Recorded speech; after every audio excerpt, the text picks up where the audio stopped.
Parto io, Marco?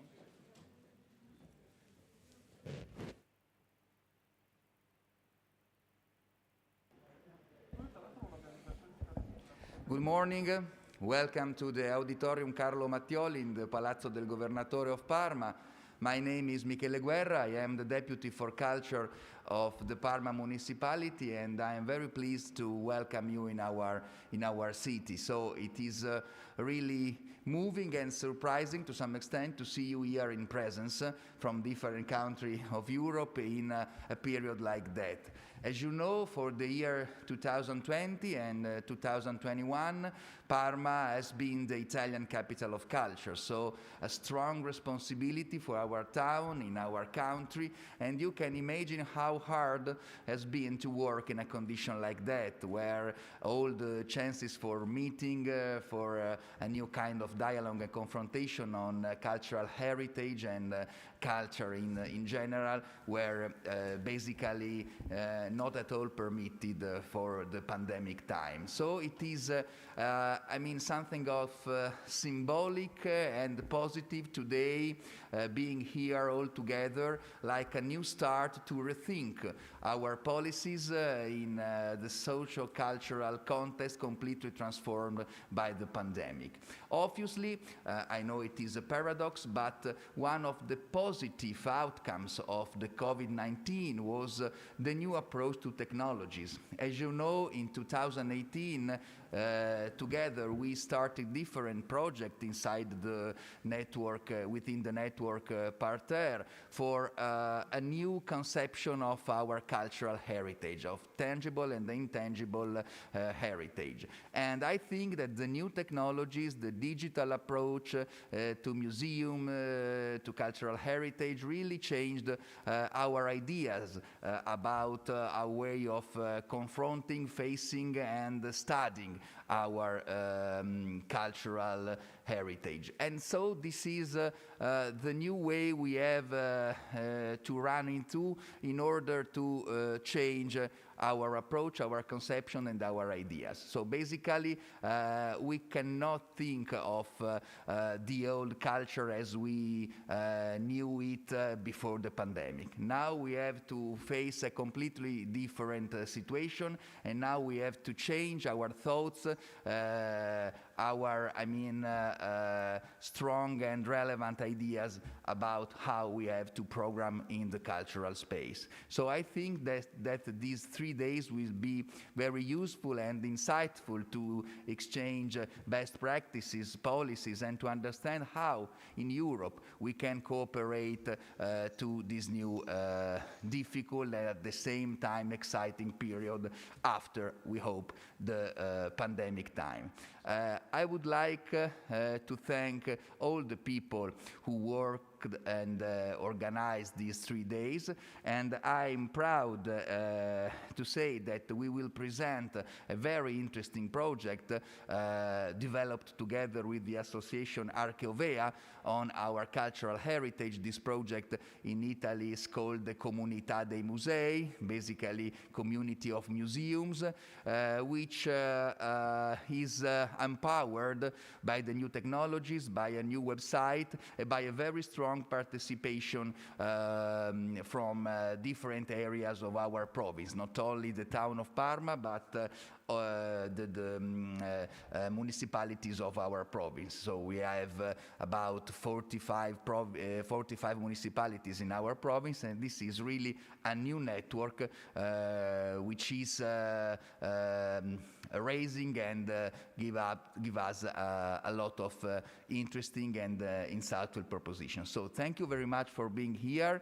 I'm sure these 3 days will be very useful, and have a good day and a good stay in Parma. Thank you very much.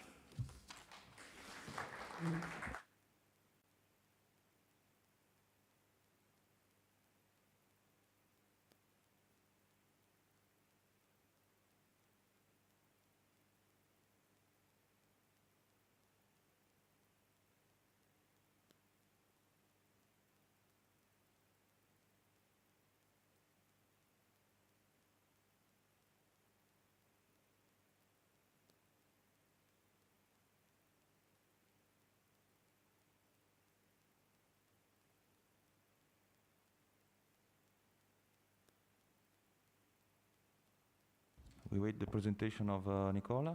Thank you very much. Hello, everyone. I'm happy to see you, and thank you for your present. It's so difficult in this period for the healthy restriction, but I am very happy. And okay, if you like, say something about the program. Today we finish at more or less at 1 o'clock, and then in the afternoon, after the lunch in the afternoon, we can visit the exhibition that is present in the Governor's Palace, exhibition that called Opera, and speak about the story of the opera in Parma, and not only in Parma. And then, if you want, we want to go in a concert. It's in a palace that is near here. A concert is a French concert. is a show concert in particular, but probably is funny and so. And then at final of this day, the dinner in museum, Glauco Lombardi Museum, and stop. And tomorrow another things. Okay. And if you want to say something. Okay. So, okay.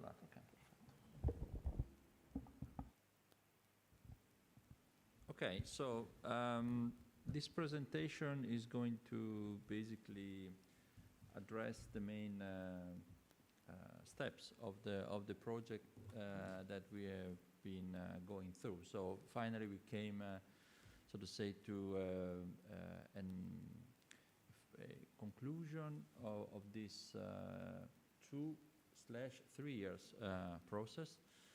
It has been certainly challenging due to the pandemic, but we have, I think we have done an excellent work as a partnership, and we have been able to, so to say, address a number of very important themes and aspects. I know that some of you have not been participating before, so I will try to point out some elements based on also our, so to say, original proposal. But then, as I said, I would like to focus a little bit more on what we have achieved just as a starting point for these 3 days of discussion and exchange. So, for those that were not involved in the process, the Partner project, which is a project funded under the Europe for Citizens program, basically started from the need to reframe cultural heritage, really, or at least rethink about it from a different perspective. A different perspective based also on the contents of the Faro Convention. So the idea was really to start from looking at cultural heritage as not something top-down, but something that could be also interpreted and approached from a different perspective. The perspective of the citizens. So that's where also, as the title of the project suggests. So we have been also trying to address the theme through a strengthened link between what people perceive as cultural heritage and what the institutions perceive or either identify or address as key cultural heritage. So the question was how to introduce a new perspective to cultural heritage, starting from what citizens around Europe think about tangible and intangible heritage. At the same time, this was the occasion, I think, also to strengthen participatory processes, because of course this has happened as a result of a process that we have initiated 3 years ago, but it has been a process that has led also to unfold new ways through which institutions can interact with citizens around the theme of cultural heritage. So again, the question is has been at the beginning also, the very when we really launched the process, was how to make sure that cultural heritage could be perceived as something that had a strong bottom-up component. Thanks to inputs and proposals coming from the citizens. So we, as a result of that, the general objective, so what we have tried to contribute through the project has been really the development of, at European level, of a more participated approach to cultural heritage as a key, as an element upon which partners from different countries could find elements in common. Of course, when we talk about shared European identity, we talk about something that is, of course, in the making, something that is not so really defined, but certainly this project has contributed at least to identify some aspects that could at least open up a discussion around what also is a European shared identity, starting from cultural heritage. So basically, we had 3 specific objectives, and the first one that have been, I think, have been achieved as a result of this process. So the first one has been that of contributing to fostering the role of citizens in identifying tangible and intangible heritage, and I think we have managed that thanks to the activities that you have been carried out locally, the tools that we have set up, of course, and the process that we have activated also at transnational level. Another second specific objective that we had in the project was that pertaining the creation of a moment of reflection around the theme and debate around the theme at the center of the project, and I think we have succeeded also with that, thanks to mainly to the transnational seminars, of course, that we had, because that was the place where we had the opportunity to discuss and interact at transnational level, but also thanks to, of course, the meetings, the transnational meetings, not only the management ones, but also, for example, the one that we had online that was supposed to be taking place in Germany, where we had certainly a discussion around the results of the process, or partially at least what has been emerging during the process of collection of the inputs from the citizens. And then thirdly, there has been, I mean, we have tried to do something new. I mean, this process in this way didn't exist. Organized in this way didn't exist before the project, at least not at transnational level. So there has been, of course, the initial idea from, and the process that was started in Parma was replicated in the other countries, but at the same time, it wasn't just replicated, but it was adjusted, it was developed. So each of the country actually contributed and make it its own in a way. So, and this process has been, although been complex, I think also is the real added value also of the process, because as a result of this, there has been not only an improvement of the original idea, but also the development of something new.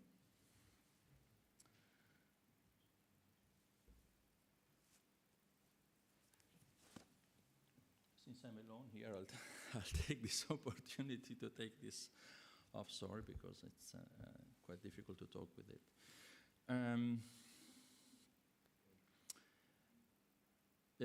As you know, the project had 3 main target groups, and political decision makers, civil servants and professionals working in the field of culture, and cultural heritage, and then citizens, of course. These were the numbers that you can see below are those that participated in our activities, so the transnational meetings, the local meetings, and the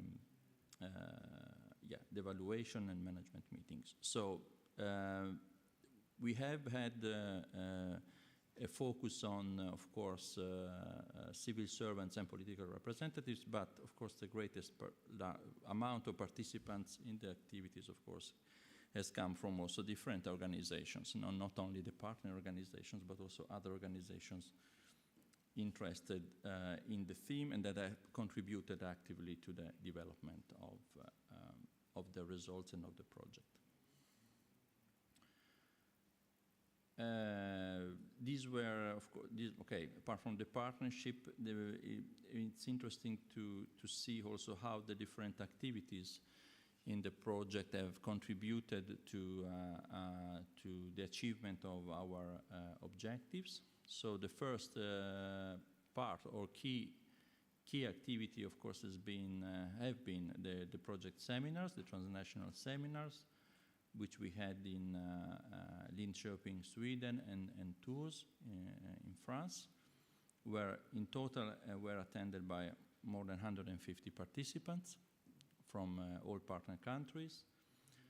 We had in the first meeting there was a more stronger focus on the valorization of the tangible cultural heritage, and then of course also the importance, the significance of citizens in the process. So the importance that they can play in defining cultural heritage in a bottom-up perspective. The second meeting instead was more focused on the valorization of the intangible cultural heritage and also on the presentations of the first result from the collection of the contributions that occurred in different countries. So these, I think, were two key moments, as I said earlier, also to make progress in the process, but also to deepen and to learn more about each other's context. Then we had a number of local meetings between 2020 and 2021. Some were held face-to-face, others were held online due to the pandemic. And we had in total more than 250 participants in these meetings. The meetings were structured in different ways, according also to the way in which the partners had been structuring the process at local level. And also the persons involved were coming from different backgrounds.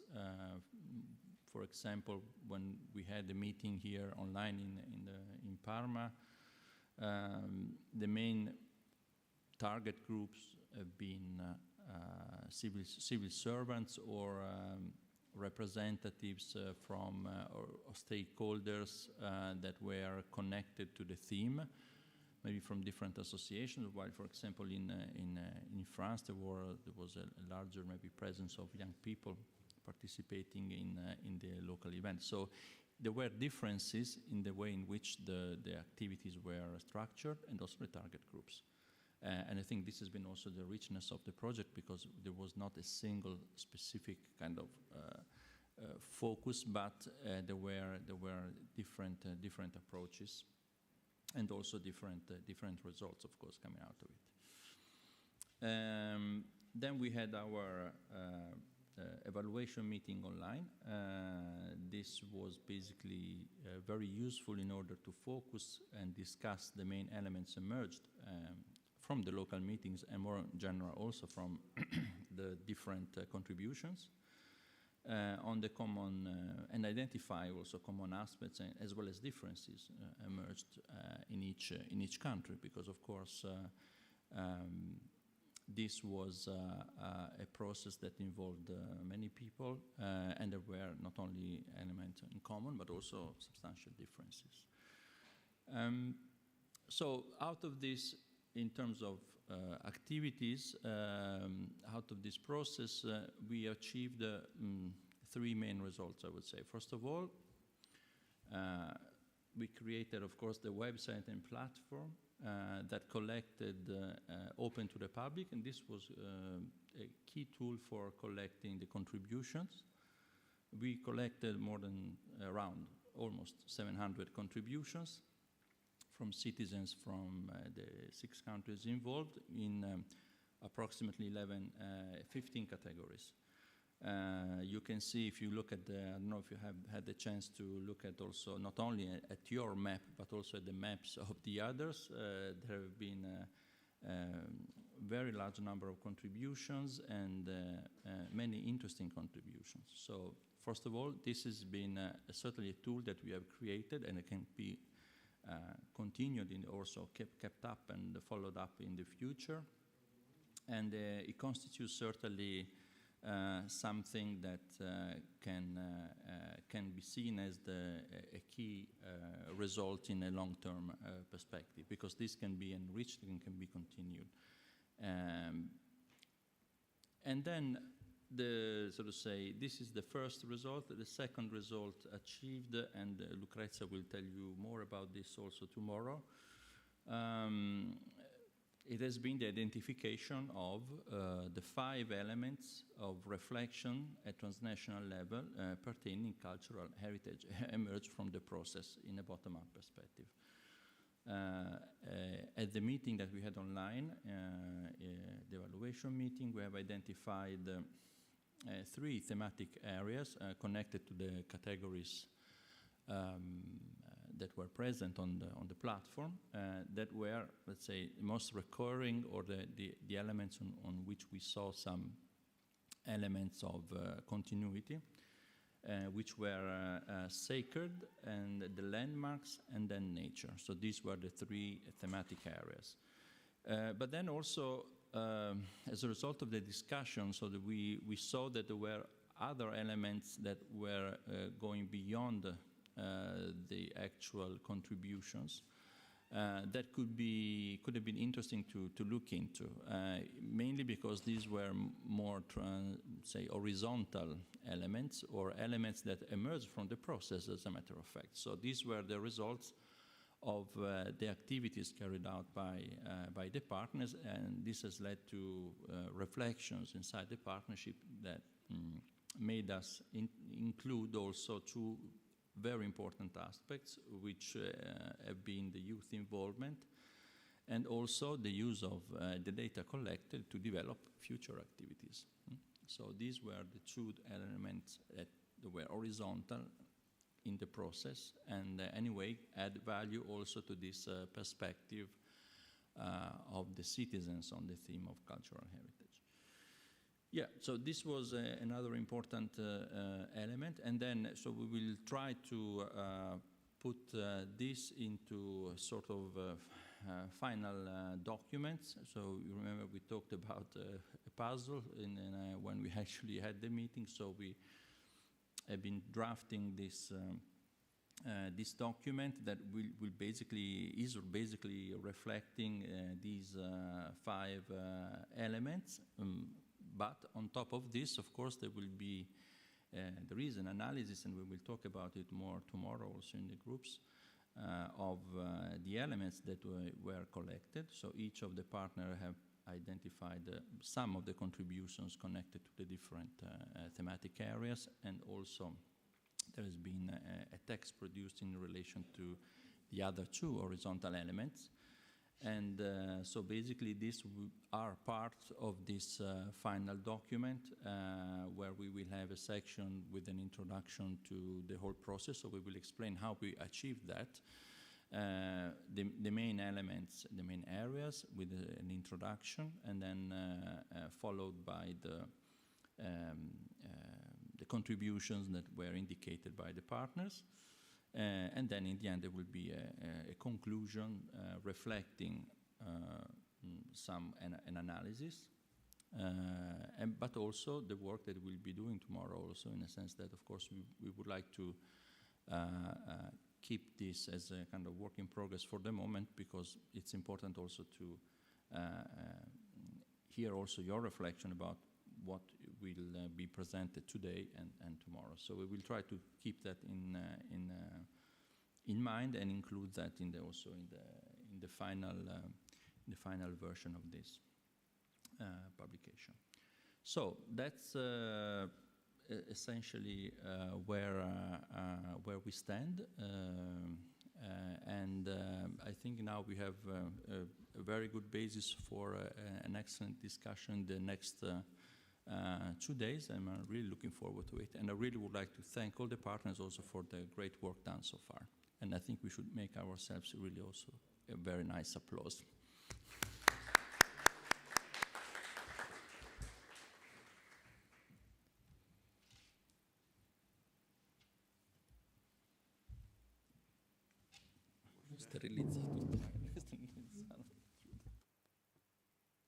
Okay, and then this is the presentation of a tour.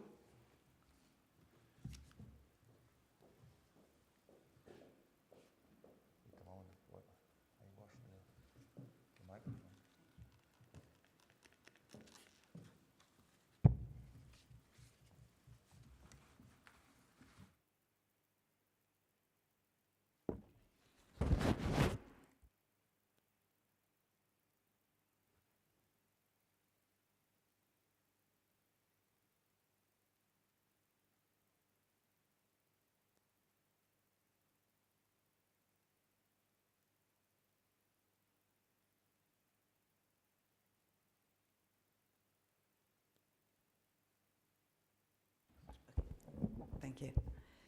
Hello, everyone, and I'd like to salute you, our friends via Zoom. It's good to see you guys through a screen again. We'd love to see you all in Parma, but it's good to see you. I'll do a short presentation of key elements for the city of Tours. First, to talk again about how we proceeded for the project. First of all, internally as an organization, how we decided to approach the project as an organization. Our first way of proceeding was to set up a multifaceted project team, meaning to bring together as many expertise and as many colleagues from different departments to make sure that we had all the expertise we needed for the project. Among them, there was the international affairs that I represent today that coordinated the work. We had our friends from the heritage department. My colleague Katia is in the room with us, and obviously they brought their expertise on heritage and how to mediate around it. Our colleagues from the culture department that gave their input on cultural assets. Our colleagues from the education department to make sure we had this linked with young people. Our colleagues from the youth and local councils department.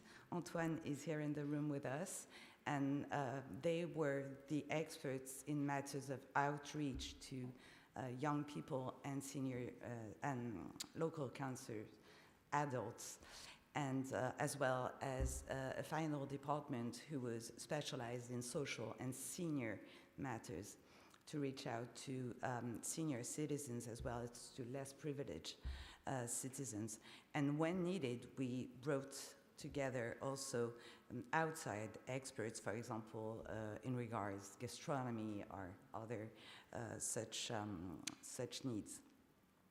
And all of these people were organized through steering committees, technical committees, to make sure that everyone was working in the same way. And the way we approached the project was through a public-oriented action. We wanted to, our first thought was that not all publics can be approached the same way. And you can't speak the same way to young children as you speak to a senior citizen. So you have to adapt how you approach things. So we identified relevant structures through which we could reach out to each public. So for children, we approach the thing through youth leisure centers, and 8 of them were pretty active through the whole project. And youth leisure center, their public is between 3 and 13. Young people we approach through the Youth City Council. The Youth City Council in Tours is comprised of 2 pupils from each school in the city, 1 girl and 1 boy, and they are between 13 and 15, so they are teenagers and they are really active, and they were one of the best assets we could have had in the project. They were really active and they still remain very involved in the project. To reach adults in neighborhoods and all neighborhoods, we talked through local city councils. 8 of them were approaches. Not all of them were very active. 1 or 2 were actually involved. Senior citizens we approached through senior residencies, and they were our first group, and they were very active until the pandemics, obviously, where everything fell down and we could not approach them anymore due to the sanitary reasons. Less privileged citizens we reached through social centers. 2 of them were very active. And then other adults we reached out to through associations, but very few of them actually took an active part. And for all of these publics, we had a very progressive approach. We started small and then we developed it a little bit. As I was saying, to reach out to the audience, we adapted the mediation to each public. So for the younger ones, as I said, between 3 and 13, through the leisure centers, we actually gave initiative to the centers themselves, as they are the experts in mediation for children. And so each of them developed age-appropriate workshops. For the younger ones, it was really hands-on techniques, drawings, sculptures. For the ones who were a little bit older, it was heritage walks and so on, picture rallies through the city. And so that was the best way to reach out to them and to raise awareness on heritage, and the kids were actually very, very active and gave a lot of ideas and a lot of elements. The younger teenagers we reached out through, as I said, the Youth City Council. They took a very active part of the project, and we started by giving them the opportunity to contribute to the platform, giving them awareness on heritage, and then they became themselves mediators on the project and the real ambassadors of the project. And through them, it was a very easy way to reach out to other young people. And we gave them, again, initiative, what they thought was a good way to approach some subjects, because they have a perspective that we adults don't have. And we tried to valorize their action as much as we could,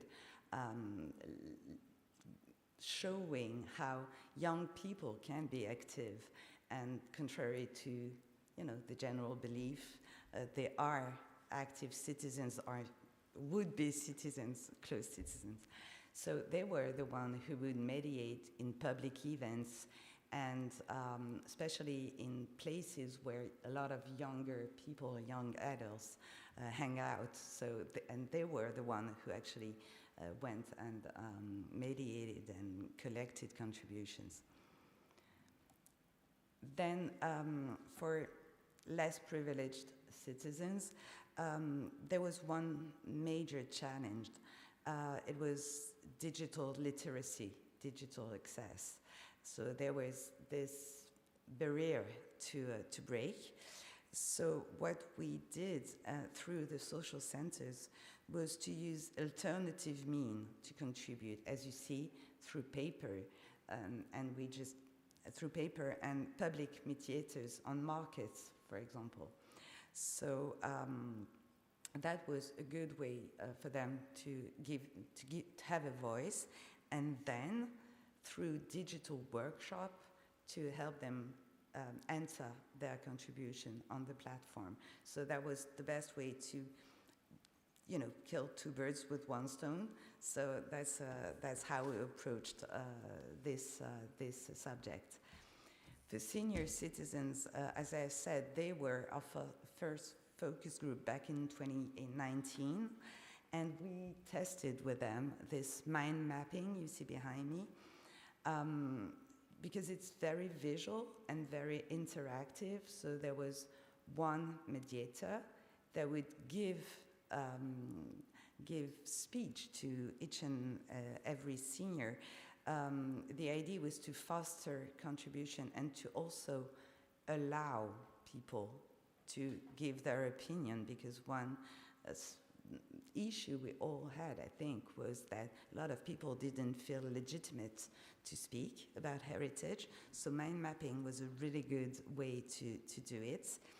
And yes, as I said, one of our projects was to bring the youth city council members within the senior residence and help the senior residents enter the contributions on the platform. But obviously, due to COVID, we could not do that.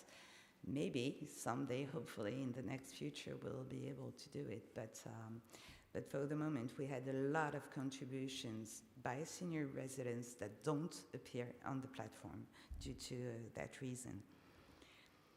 And to reach a larger audience, we had a communication strategy, a multifolded communication strategy. First of all, we used all relevant public events we could to talk about the project. So for the welcome, every year in Tours, we have a welcome days for new inhabitants. So in 2019 and 2021, we were presenting the project together with the Youth City Council. On St. Martin's Day in November 2019, we did a mediation event around the project. And on both European Heritage Day in 2020 and 2021, we had contribution spots and partner spots in the city. In 2020, we had 6 or 7 contribution spots, and it was a major success to collect contributions. Another strategy was through social media.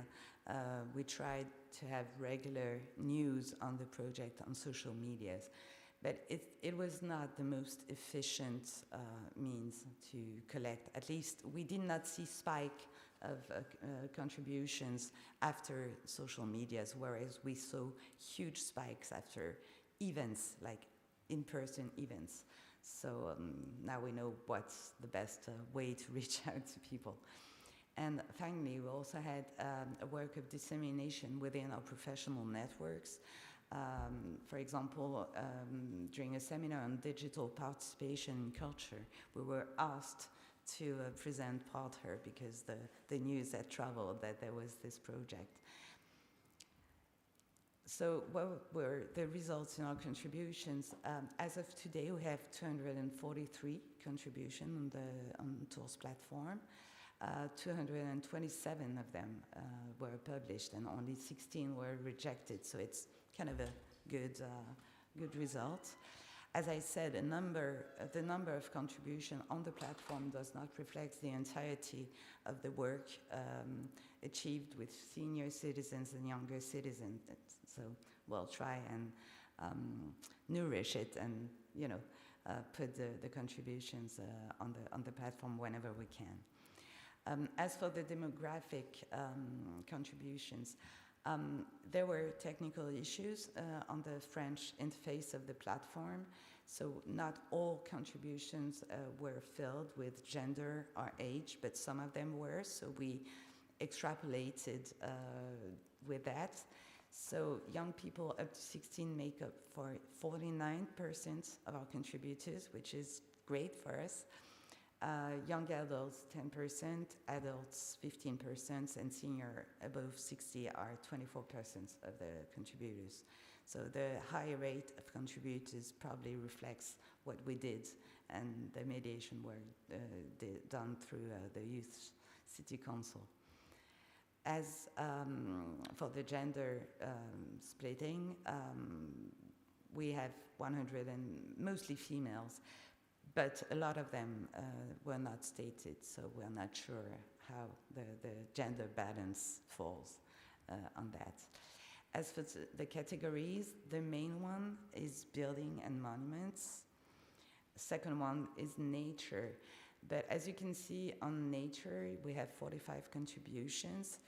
And as of repeat occurrences, we also have 45 contributions on the Loire River.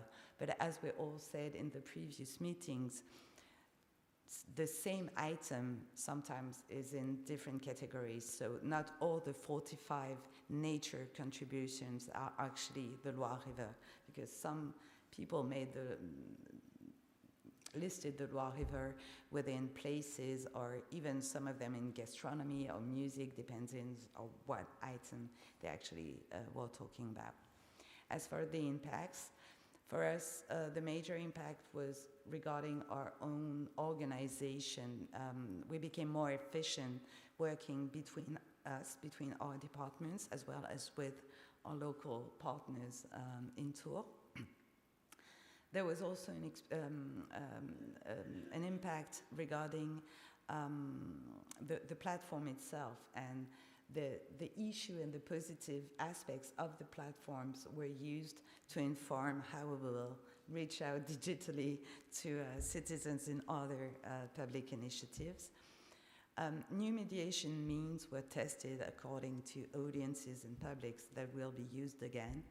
And there was a local empowerment in regards heritage, especially among younger people, but we felt that citizens allowed themselves to talk about their heritage, which is one of the main objectives of the project. As for new perspective, the Youth City Council, as I said, is a major asset and major player in this project, and they want to lead a new project on heritage mediation aimed at less privileged youth. So it might happen somewhere in the first trimester, depending on COVID. And another project of them is a heritage walk within the city, so somewhere in 2022. A public restitution will be organized on the project in the spring too, and one of the main feature will be the children's contribution, their beautiful art and sculptures and drawings, and we hope it will also help reach their parents as contributors. And finally, contributors in Tours are really looking forward to see and study the contributions made in other cities, and they're very much looking forward to the final products to determine best practices and to determine what common features they can work and together with other cities. And that's it for me. Thank you so much for your attention.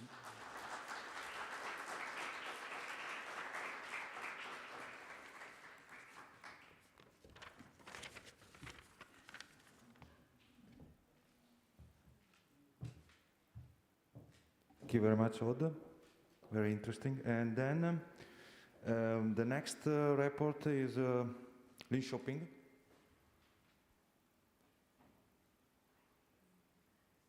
I don't know if Tina, can you hear me? Good morning. Yes, we hear you. Hi. Good morning. Do you hear us? Yeah, we will try to share.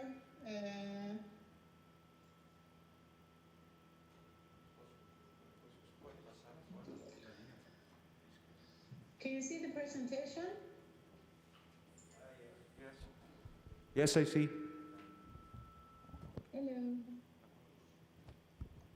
Hello. Yes, we can. Ah, good. Thank you. Because we can't see you now. Hanna and I are here in Linköping, and Elisabeth is in her place, and we are very, very sorry not to be there in Parma with you. It's very sad, but it is as it is.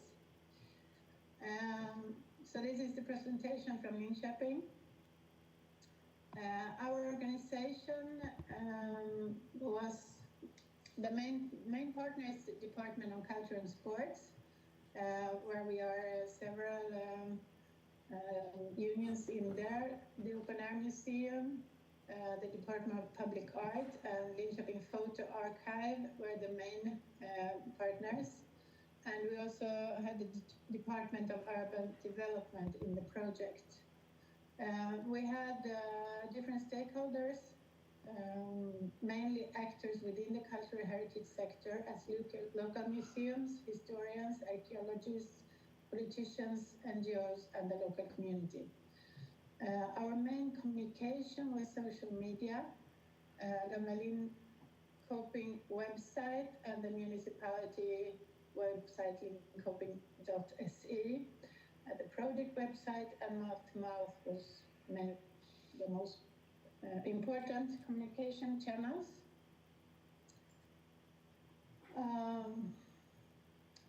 Our strategy, I think it was almost the same as all you guys.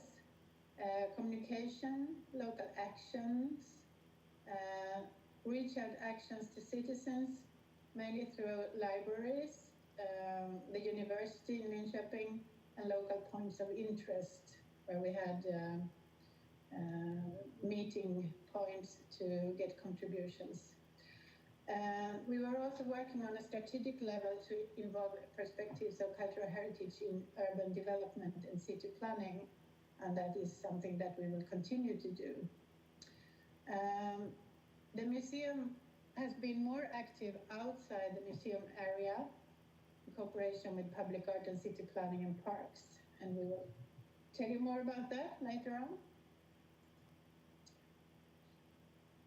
We had a total number of proposals, 166, and 150 participants. For us, the oldest group was mostly active, 60 or more, with 72 contributions. And we had a very equal presentation between male and female participants.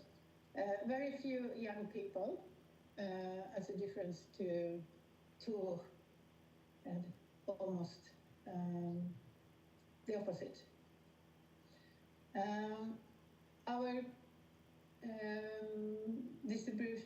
contributions were mostly in tangible heritage, buildings, work of art, places were the most common, and quite a few intangible contributions. Quite a lot in nature, 13. So 141 tangible heritage and only 18 intangible, and around 5 that were both or combined. So that's quite different from the other cities. Most of the contributions were from the center of Linköping, but we also had some areas outside, and those were the places where we had meetings in the libraries. So it was very much an effect of being there that we got these contributions.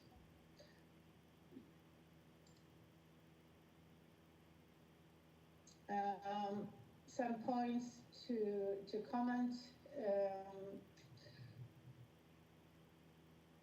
is the lack of personal comment. Very few of our contributors wrote anything more than just the place or the building.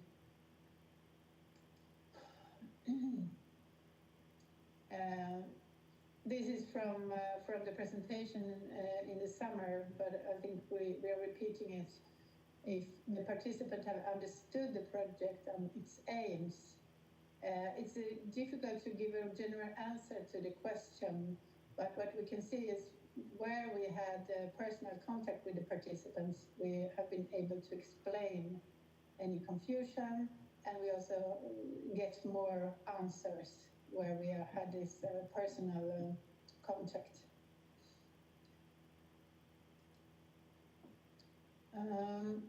And it turned out early in the project that several of those we spoke to had a hard time understanding what a cultural heritage could be.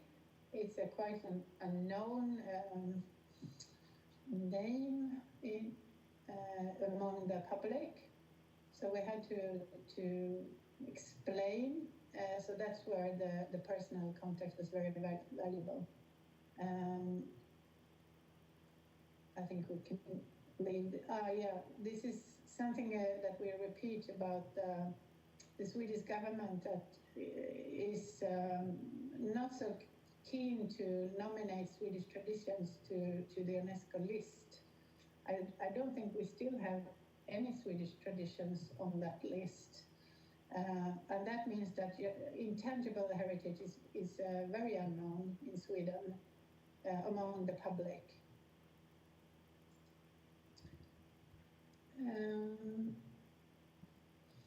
Some of the contributions have been quite unexpected,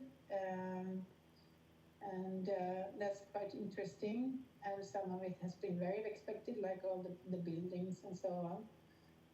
But I think the project shows that we don't talk enough about cultural heritage outside the cultural heritage institutions. And that's something we will bring with us in the future. So these are the 5 top contributions. It's a cathedral, the Open Air Museum, Tinnara Oak Landscape, which is a nature's reserve filled with oaks, the City Public Library, and the piece of art, the statue of Folke Filbitter, which is not only a piece of art, it's also a common meeting place, very visible on the square, the main square in Linköping.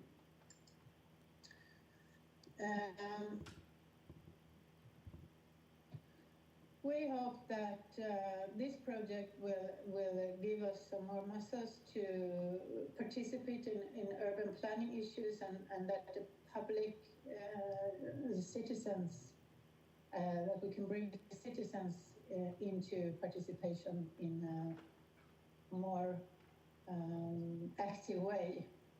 And we also hope that awareness of intangible cultural heritage will increase. And hopefully the sense of belonging at the local level can be strengthened. And one other result is capacity building.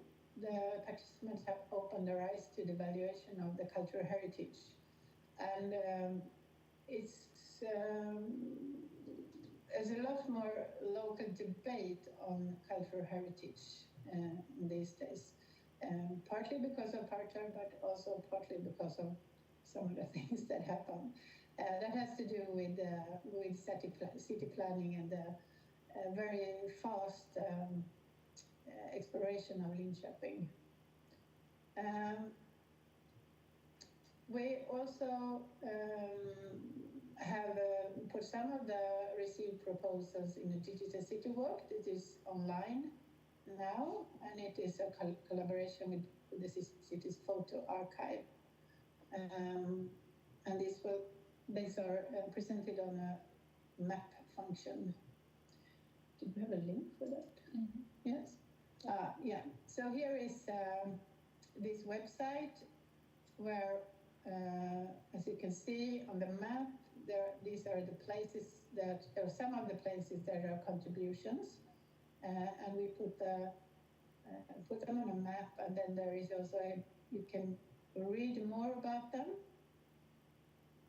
I don't think I go into that link now, but you can look for yourself when we send the presentation.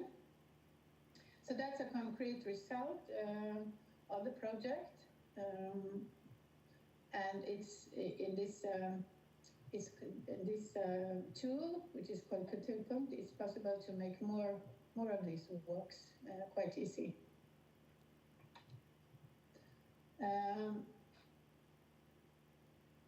The impact on local level that we can see is increased willingness to preserve and save when cultural heritage and institutions are threatened. Greater interest and commitment within social media groups. There are quite a few of these more like nostalgic groups with a lot of debate on local heritage. Our department, Culture and Sports, has taken a bigger role in city planning issues and will continue to do that. So that's a very concrete result of the project. We also made presentations of the project on a local and national level. For example, the yearly conference for open air museums of Sweden, where we made a presentation on Porter and tried to spread the way of working. We also have a new national project with governmental financing that is called Kulturkartan, and that project will continue to use the results of Porter. We also started working a lot more with public art in collaboration with cultural heritage. So that's an effect too, as we had quite a few pieces of art among the contributions. Something about what we did on the project. We did an outdoor seminar due to the pandemic, and we visited two very different cultural heritage, a manor and a small cottage that used to be inhabited by a local artist, as you can see here. In October, we made an event to show and install all the public artworks from 2020 and 2021. I think around 26 pieces of art, right? Outdoor big artworks. And as we say, today's contemporary art is the cultural heritage of tomorrow. So there were lots of citizens, guided tours, artist talks, speeches, and Swedish fika. And we also made a digital art walk or exhibition in the same tool as we saw before here. I don't think I ska gå in på det. Nej, skit i det. And the last project that has a link to Porter is Vintergatan, which is Milky Way in Swedish. And that is also a walk, but more physical walk, a project to enlighten pieces of art and places of cultural heritage during the dark time around Christmas, December and January. And that opened this Saturday. And here are, I think, 8 pieces of art and two places of cultural heritage in a walking tour, which is connected with light on a map. So we will see what that will give us. Okay, I think I was done there. So last picture. Måste man stänga ner det? So, okay, thank you.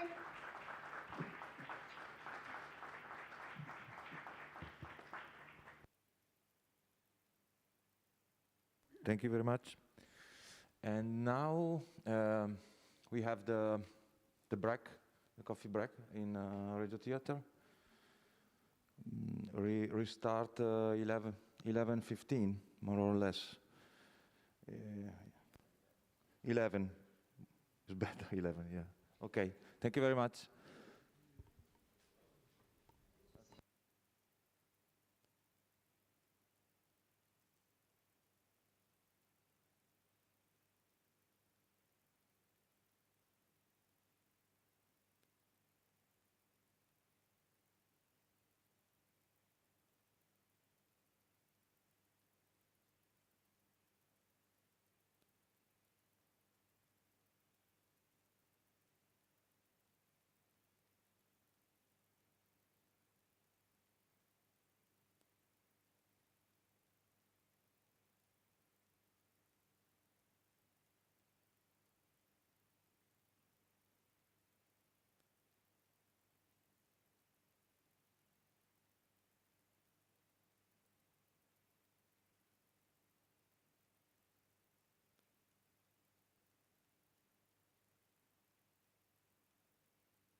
Okay.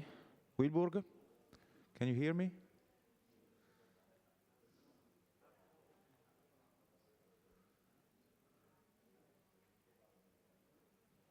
Wilburg? You don't hear me? She don't hear me.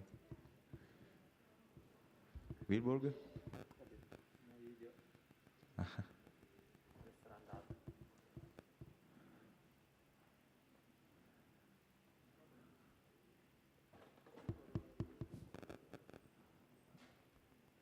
Okay, the next presentation is Kassel. And I think that speak Wilburg. Can you hear me, Wilburg? I can hear you. Yeah, can you hear me? Yes, perfectly. Fine. Then I start. Before I load up the presentation, I want to say hello to everybody. And honestly, I deeply regret for not being able to be with you. But we share the screen, and before I start, let me please introduce Mrs. Tauber. She is responsible for social media in Landkreis Kassel. And okay, I try to load up my presentation.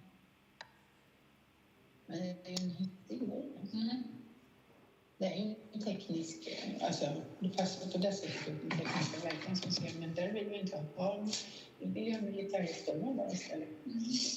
Har du någon koppling till militären? Nej. Okay. Can you see the presentation? Tina, please, can close the microphone, Tina.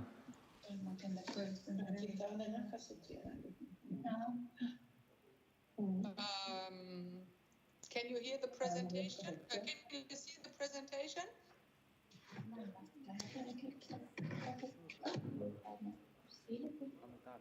Nu ringer Alexander igen. Jag kan inte prata med honom nu. Nu ska jag göra det. Oh, I can hear Linköping. Hello.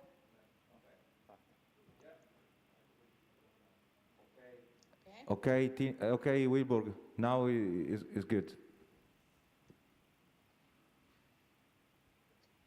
We can see the presentation in Linköping.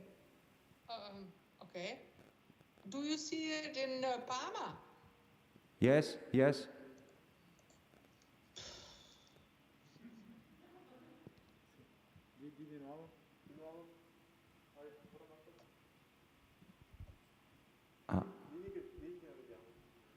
I see you, the presentation. What?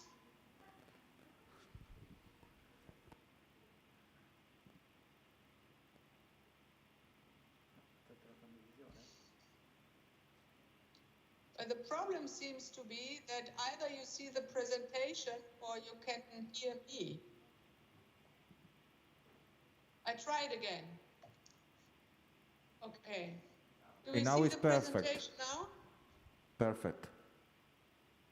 Perfect. Well, then I start with the greetings of our Landrat, Andreas Siebert. He's sending warm regards to the city of Parma, to CERN, and to all participants of this final Pater meeting in Parma. As I come to the outline, I follow the mail from Laura from the 7th of December, looking back, the main part, data analysis, findings and conclusions, and then looking forward. So if I say something that nobody understands, it occurs from time to time. Well, if anything is not clear enough, please just ask. Okay. Looking back. The first thing I have to say is we all 6 partners in this Pater program are completely different organized. For example, the Landkreis Kassel incorporates 28 cities and communities, as you know. And that's something completely different than being an important city like Tours or Linköping. And therefore, it is necessary to line out that the support and promotion of culture and cultural heritage does not belong to the mandatory tasks of Landkreis. So it is something that they take over because they want to push this topic, but there's no budget or anything else. Our group consisted, therefore, entirely of volunteers. No professionals. I mean, they're all professional, but we didn't have any politicians, and the support of administration or any departments. So we were a group of volunteers, and we had the task to establish contacts with all spheres of society. We started with a team of 6. You know them all. This is a picture dating back to our visit in Linköping, where the group was still complete. Oops. It's due to disease and death, we are only 2 persons left. All of us were highly motivated and convinced to find easily supporters and multiplicators for our project, because all of us come from the sphere of culture. And of course, all of us think that cultural heritage is very important for the whole society. What did we do? We organized local meetings, and all of us used their own institutional networks, like the Grimwelt in Kassel or the Kulturnetz in Kassel. Vera can talk about it in detail. You just have to ask her. And we tried to create occasions to meet citizens and win them to participate in our project. We were very much looking for multiplicators in the cultural community and educational community. It's different here. It's not like in Tours, where you have the education department and you talk to them, you convince them, and then they can sort of initiate some actions. We can't do that. We can talk to the educational community, but it's very slow until you get results. It's faster when you find a person who is interested personally. Anyway, we published newspaper articles, and we sent, I don't know how many mailings. And I will show you something that went along with the mailing. We couldn't use technique so much. People were very reluctant, and we had to use paper a lot. There were a lot of questions. I already mentioned them in meetings before, but I think they're important because it's a basic and a general question. Who will take notice from the platform? Is it just another tool to promote something, in this case, tourism? And what will happen with the information? Is the information be translated into English or into other languages? How long will the platform exist? And what will happen to the information after the homepage is not supported anymore? I do very much understand these questions, and in fact that the question on the translation or about the translation of the content into English or other languages is very important, because this also tangles a general issue of EU projects. How are we communicating information and results to non-native English speakers. We haven't discussed this in general, but I was thinking about this. Okay. In general, as was mentioned from Linköping before, explanation of the project was very important. People were reluctant, skeptical, and you had to explain what you wanted from them and what kind of information you were looking for. As I said before, the digital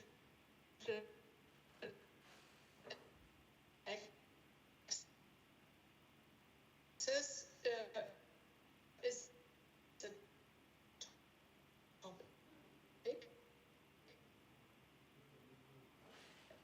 and we had to work. This is a profile, and people just very briefly giving information on the project and why it makes sense to take part. I come to the second point, and this is the data analysis, findings and conclusions. What we wanted, you all remember, were proposals from down and up, as citizens and experts. Participation of it's really interesting to see how very different the results are. Linköping and Tour, they succeeded in participation, also gaining for the Landkreis Kassel, actually. It obviously takes much more time for us to get to this group. But what we have got is we got proposals from down, also citizens, people who are, but mostly people who are already active in local association communities. Dominant age group, 55 plus. Yes, and participation ratio, 2/3 male and 1/3 female. It's not the same like in Scandinavia or France. And what I think is interesting is that the ratio of participants who were born in the region and the ones who moved into the region was 50-50. I come back to this a little bit later because it might tell us something for further perspectives.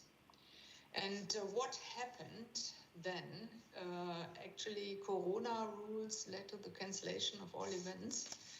And as Nicola said in the beginning already, we have a completely different situation. We are living in for more than 1.5 years now. And Corona has,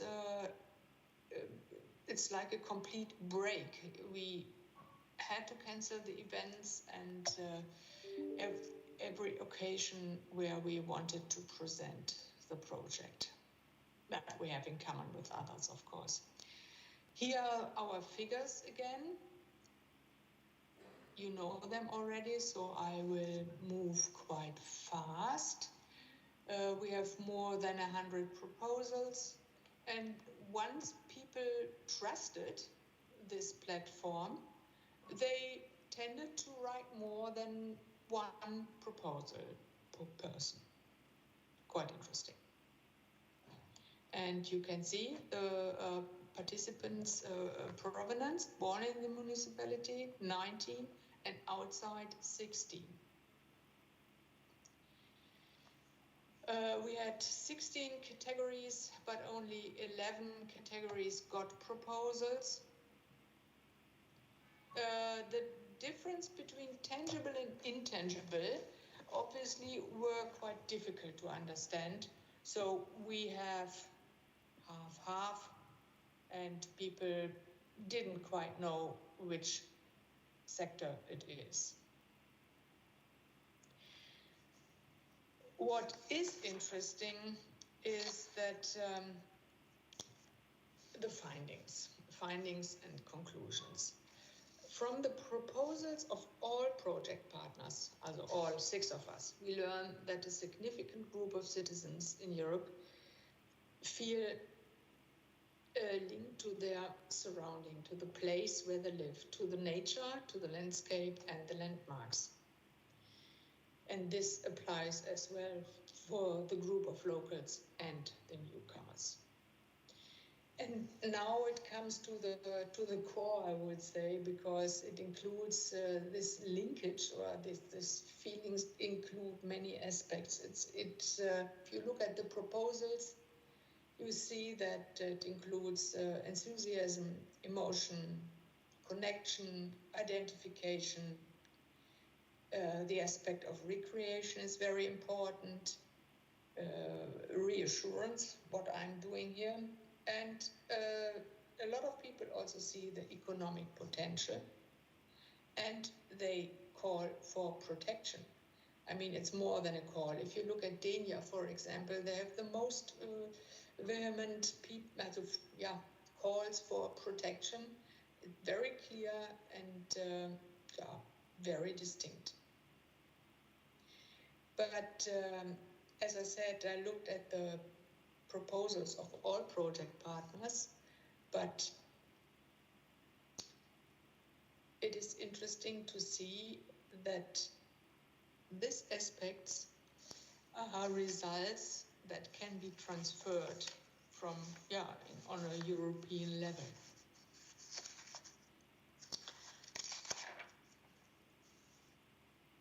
How has COVID affected both the project and the citizens' relationship towards our cultural heritage? We talked about it before. And we talked about the fact that Corona fundamentally changed our routines. Not only home office, not only homeschooling with topics and short-time work, but people were sitting in their apartments and houses, and they were looking for little escapes. This life is a new form of isolation, and actually the colors of cultural heritage can ease this feeling of isolation a little bit. People started to explore their closer surrounding. We have the idea of city walks in Linköping and in Tours that include items and landmarks from the Partner data platform. People start, as I said, to explore their closer surrounding. They visit and go to natural sites. A lot of people started hiking and went to walking trails, something they hardly didn't do before. So outdoor activities, nature and discovery of your closer environment became keywords and key activities. Actually, these activities rose to be a source of comfort and reassurance. All of us, I think, have tried to meet these demands, and with different results. I will show 2 results a little bit later. What do we learn? The feedback on the new offers or on the city walks or cultural heritage within our communities is, I think, great, and leads to the insight that give people a chance to get into contact with their cultural heritage, and you gain a lot. But how does it work? We have to make cultural heritage more visible. And I think it's great to listen to the different ideas of our group and get some ideas ourselves. And it's not only necessary to make cultural heritage more visible, but also make it more accessible. How can people get to these points? How can people get to information? And of course, we need a better care of all different categories of our cultural heritage. The need for more and new offers, I think, has become very clear. Now I show you again something from the Landkreis Kassel that meets the demand of Corona times very, very well. And we brushed them up during this 1.5 years of Corona. And we hope to bring them into public perception next year and we want people to visit it. What is it? Eco-paths are paths that show historical or economical sites. Visitors can see witnesses of the past. They can pick up information if they want. Otherwise, it's just a really great walk through nature. We have more than 30 passes here in our region, and they are designed with a length from 4 to 9 kilometers. They are very well marked, so you can start without any plan, map, or even without your smartphone. You won't get lost. And then we have this initiative called Museumspass. What is this? This is a tool, or this is the attempt to get young children into contact with our cultural heritage. This Museumspass will allow kids of elementary and special schools a free visit into the participating museums. And it's not only the entrance, but they get a nice program when they're there. And it's a combined project. The Stadt and Landkreis Kassel are working together. Vera can explain much more. It's very interesting. We're starting, and we are really looking forward to get the kids into the museums and reach them and open their eyes for the surrounding they're living in. Looking forward. So the question is, what are we doing with all the information and the data we have got? How can we use it for the development of more local projects and activities? In the first place, we see that local initiatives should be supported and encouraged to work with already collected data or to collect data and be active themselves. We need more funding offers. Heritage communities need money and a better funding infrastructure with easy access and good explanations is a central key. The voluntary organizations and heritage communities, we do have a lot of them in the Landkreis Kassel. There's no city that hasn't at least one. We have a lot of them, as I said, but the members are 55 plus. And we need more training offers. We want to reach younger people, and we need technical support. And what we don't have, and that's very, very interesting, I think, for the whole group, is we don't have compulsory cultural budgets in the cities. It is something you are doing voluntarily, for example, the Landkreise. And then we have to see that the data we collected so far, that this is only a snapshot, and we can extend it and use it for further purposes and topics. What do I see as future objectives? Actually, I think the website has to be improved. The filters should be easily to handle and work, and films and photographies should be gathered, and it should be possible to connect them with the platform. And I think we don't. Also, the website should be improved. Okay. For all of us, we can use the Partner platform as a pool that can be developed further. And to do so, we need to develop a feeling for local cultural heritage, at least here in the Landkreis, for local action. And we need to intensify the setup of a network, and we need a budget to implement little projects.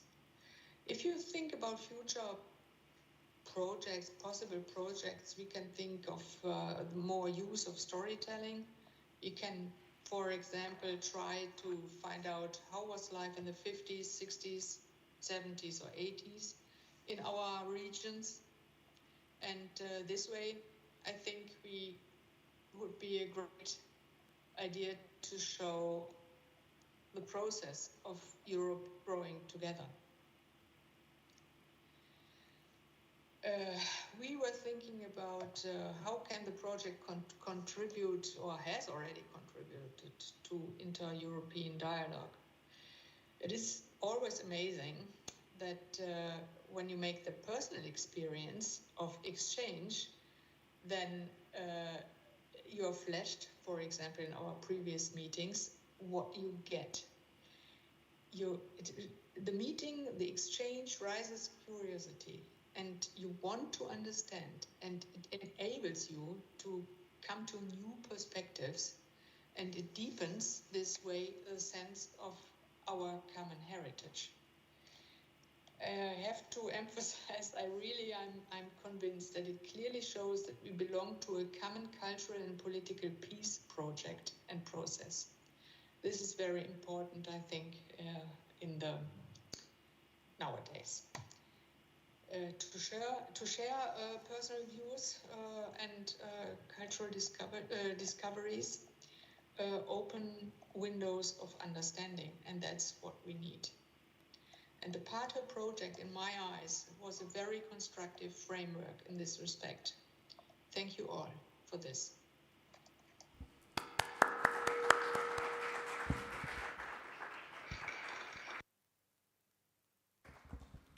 Thank you very much, Wilburg. And then the next report is Konavle.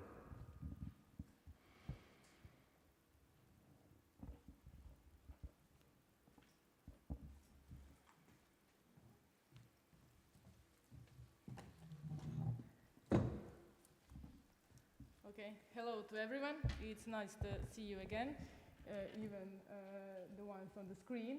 We're sad that they are not here with us, but situation is as it is, so we have to do as best as we can.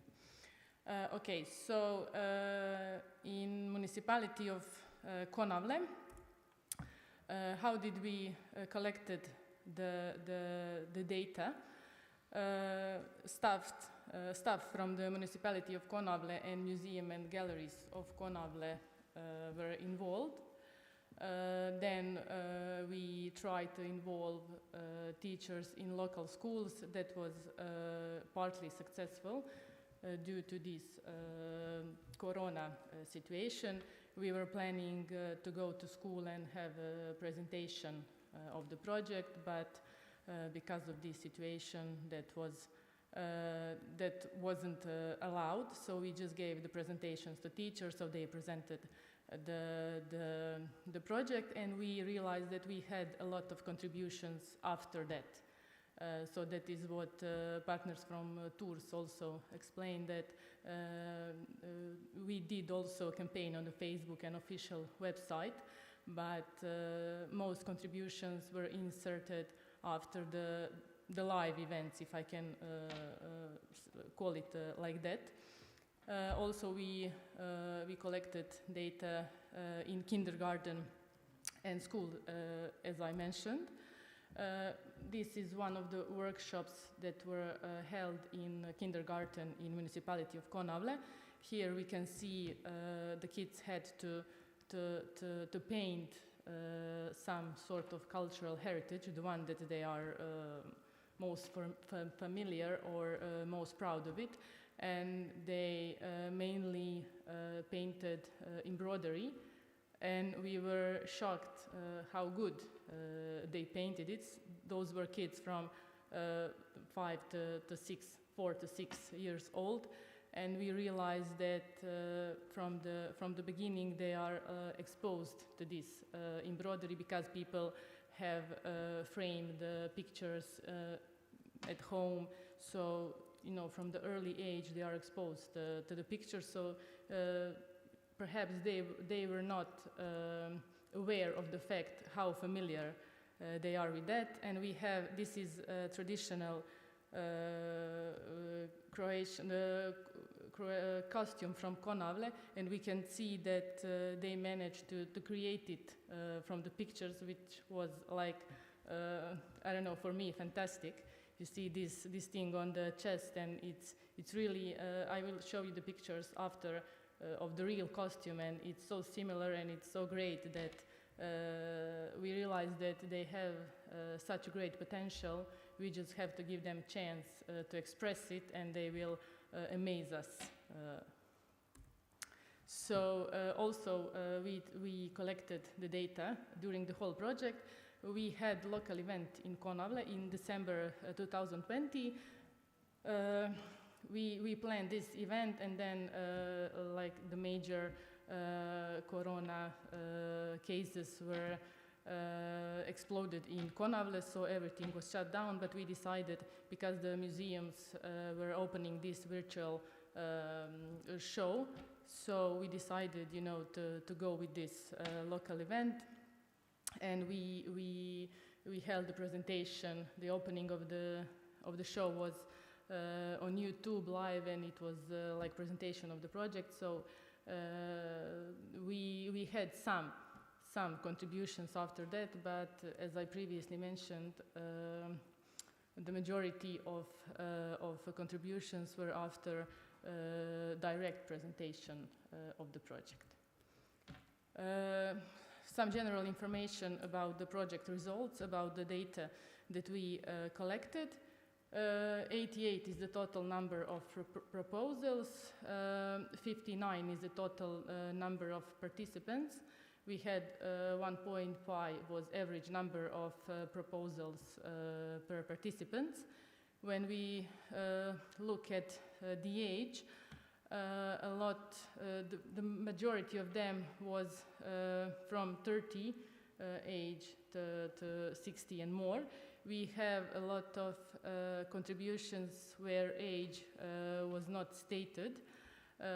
We generally had this problem with the data that are not complete. People were just you know, inserting the name of the proposal and few sentences about it, and they were like they didn't fill this age. They didn't fill the age. So for a lot of proposals, we do not know what age was the participants who inserted it. When we discuss the age, it's pretty much equal, male and female. Some of the proposals were inserted and not stated. Are they from Konavle or someone who is born outside of Konavle? We believe that this one that are not stated are the majority, the ones that are born outside of Konavle. When we talk about the categorization, we can see that we have a lot of contributions regarding building, celebration, work and religion, and these other categories, those are very small number of proposals. Also, we were surprised to see that we had more intangible heritage proposals than tangible, but also we have to take into consideration that a lot of contributions, 18% of them, were combined, tangible and intangible. When we analyzed the result, we came up with a few conclusions. First one is that we knew that people from our municipality, because it is the smaller municipality and everyone knows everyone, and people respect customs, and they are very religious. For example, we have a lot of small churches, each in every village. Every village has its patron saint, and for example, a lot of people meet on the patron day to celebrate. They wear traditional costumes, they dance traditional dances. Here you can see the pictures of these traditional costumes, the one that were painted in the kindergarten.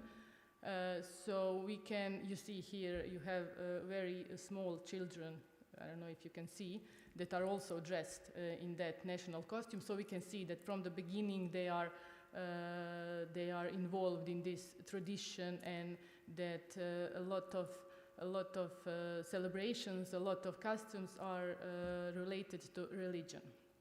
We knew that. I mean, we are aware of the place where we live and how people are connected to the religion, but this project made it more aware. Also, we realized that people are very proud of the landscape and the nature. We have a lot of green area in Konavle, so this corona crisis also made people go outside, especially because people had more time, so they started exploring the nature more, especially because it wasn't allowed to be inside anywhere. So lately we can see some changes regarding the environment. People are they are very proud of the landscape and the nature, and now there is a great consciousness about the need to preserve the nature and the environment. So we had some cleaning actions, and people started to take more care about the environment. Also, we realized that people have a great respect for cultural heritage, and generally they are very proud of it. This cultural heritage is perceived as very important, and people are trying to preserve it and carry it on the next generation. And then again, we can see this connection to religion. For example, Holy Sacraments, Communion and Confirmation are received in traditional costumes, sometimes even weddings. We realized that older people are more keen to preserve the cultural heritage, but as we realized by doing workshops in kindergarten, we also see that kids and young people, they understand this importance of cultural heritage. We have the example of workshops for kids in elementary school, where people are taught how to do this embroidery, which is very complicated. So the fact that they want to learn how to do it and to preserve it for the next generation is great. So I just put here some of the contributions that were given by people. This is the text that was inserted by a person who gave this contribution. So we see here that people, a lot of people who gave suggestions, they have written a certain amount of text about this contribution. We had a lot of contributions regarding this St. Blaise Franciscan monastery that also explain this strong connection with religion. This is the picture of the monastery in Pridvorje. Then a lot of contributions were regarded traditional dance, this embroidery and jewelry. This is the thing that I mentioned at the beginning, that people are very keen of this embroidery, and kids from the small age, they are introduced to it, and they realize the importance of it. This is the few pictures about the embroidery. This is the lady that is about to get married, the bride, wearing traditional costume. Also, we had a contribution regarding the Sokol Tower. That is the fortification that had a lot of, it was really important in the time of the Bromnik Republic. Now it is renovated and it's a touristic attraction. This is the example of how cultural heritage is being taken care of. This is the pictures. Also, contributions regarding Saint Barbara. That is tombstones from the 14th and 15th centuries, and they have been on the UNESCO World Heritage since 2016. Also, we received a lot of contributions regarding traditional kolenda on 24th of December, the day before Christmas Eve Mass. Then we had a lot of contributions about this Patron's Day in each village. Then regarding to that, some costumes regarding the jumping over the fire on a certain Patron's Day. Also some suggestions regarding Christmas Eve. Then these processions also connected to the Patron's Day, when people are wearing traditional costumes and then going through the village. So as I mentioned before, a lot of suggestions were regarding religion and customs that have strong impact in religion. This is, for example, a picture of this traditional kolenda, the day before Christmas, and we can see people dressed in traditional costumes with authentic way of preserving it, with the animals and everything. Here we have this jumping on the fire, and this is the picture of procession that is held on Saint Blaise's Day. That is the patron saint of Dubrovnik, which is like the closest big town next to Konavle. After we collected the information, the data, we started thinking about the impact of the project on local level. So especially after the meeting in Kassel, we realized that communities have a different kind of these contributions. We had some similarities, between Italy and Croatia, for example. We saw a lot of contributions related to religion. Then we realized that we have a lot of different contributions from shopping. So you can see, from that we can see how different communities perceive their cultural heritage. We from municipality of Konavle, we think that this is the great mechanism to be used in touristic purposes. When we had a meeting in Kassel, I believe that some partners, when we mentioned this use of data in touristic purposes, some of the partners told that they don't want this just to be used in touristic purposes, and we agree with that. But municipality of Konavle cannot and doesn't want to escape the fact that we are a touristic destination. A majority of the money that we have is generated from tourism, and we think that it should be used in some other purposes, but also it could be used greatly for these touristic purposes. Also, results of this project present great learning opportunity because we can learn a lot about each other, and it's also a great way to see what can be done in our community in order to maintain preservation on a satisfactory level. Okay, so this is the great chance, to see what members of the community think as important cultural heritage in each community, and that would be a great chance to compare with other communities and to understand how the identity of the community is rooted in the cultural heritage. Each citizen will be able to see what citizens find most important, and of course this is a great way to show local authorities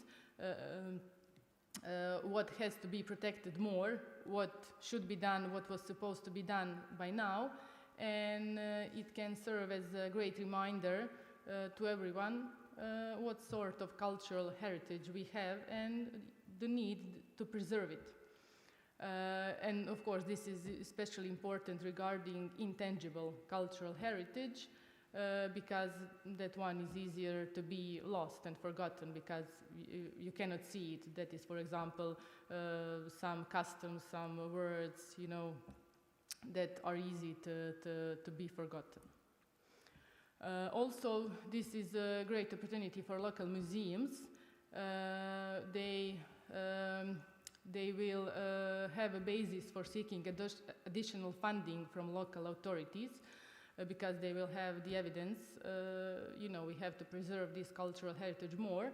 So in order to do that, we need more money because we can see that people in community find this really important. Of course, that would be a basis on which they will be able to emphasize the necessity of holding some education regarding some specific topics. I wrote here this example. For example, we didn't receive any contribution regarding this Ciro, that is the old railway that was crossing Konavle, and we did not receive any suggestion regarding that, even though that is cultural heritage, that is important in Konavle, and now we are currently implementing this project within Interreg IPA cross-border cooperation, Croatia, Bosnia and Herzegovina, Montenegro, in which we are, putting it back in service in terms that it will be a bike trail with a lot of additional amenities that are to be used for the local communities. So that is a great way for us to see that something that was about to be forgotten, will now have a chance to be put in a spotlight again with this project, and people will start using it again, and it's a great thing that we entered in this project, and that we are doing everything to put it back in the function for the local communities. That would be all.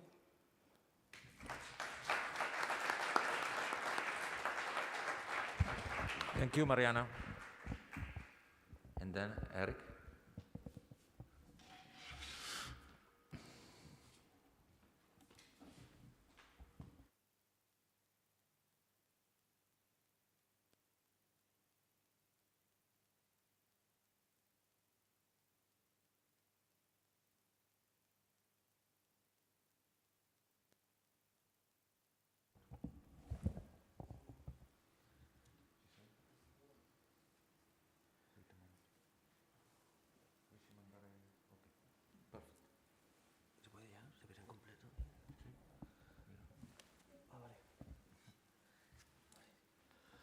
Good morning to everyone. First of all, I would like to thank you, the City Council of Parma, who has invited to be here with you. We are very happy to be here all together.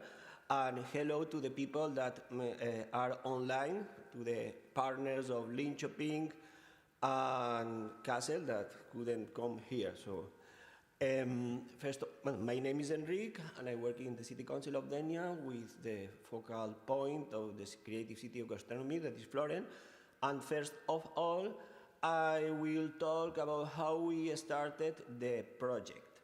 The first thing that we did to start the project was to organize a meeting, and in that meeting were the head of the different departments of the town hall that were involved in the project.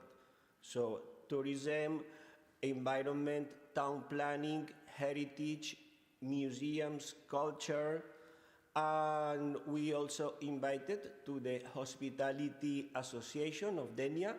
That is a very important association that comprises all the hotels, restaurants, bars, not only of Denia, also of the region. And another community, heritage community association, that is the Institut d'Estudis Comarcals de la Marina Alta.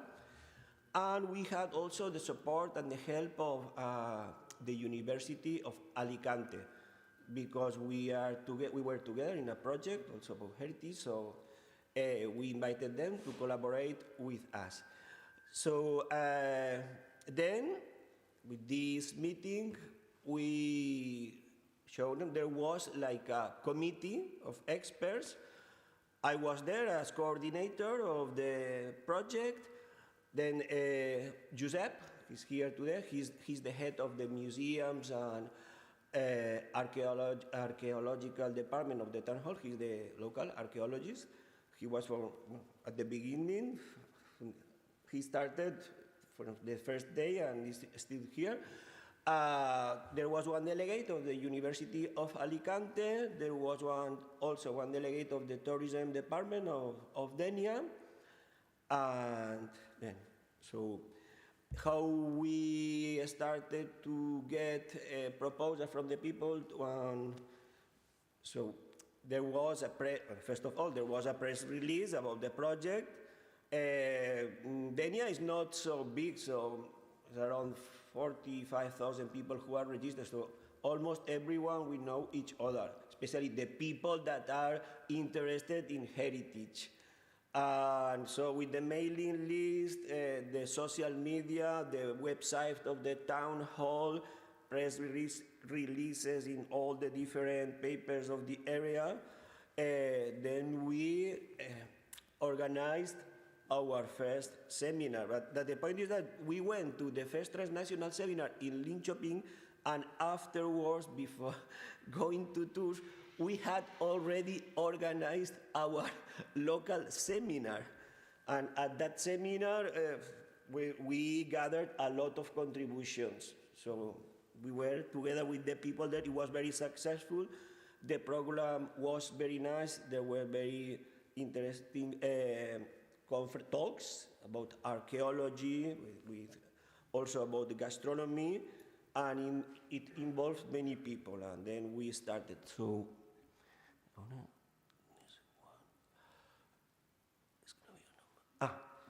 So the majority of contributions were gathered at that first local seminar. We had 70 contributions. The provenance of the participants: born in Denia, 24, born outside, 42, but there are many people these people born outside maybe are living in Denia for more than 30 years or 40 years or 25, so it's like they are local people, born outside, but for us they are local people from Denia. It's not so relevant. I forgot to say also, we also had the help of a secondary school of Denia, that we had been working with them also in another European project that Parma was also involved, the Youth for Food, and they helped us also to contact with local people for the contributions. So The majority of contributions in Denia were adult people, middle age, 1865. I think probably around in the 50s, 60s, the people. You got the figures here.